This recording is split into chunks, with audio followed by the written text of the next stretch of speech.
Oni koji su zapalili region 90. godina bili su arhijepiskopi, episkopi, arhijereji, dakle ti očevi pećkih puteva pećkih ili puteva nemira, odnosno peći, odnosno paklenih puteva.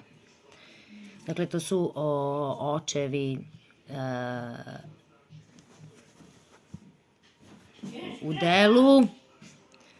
u delu onoga Nikolajta,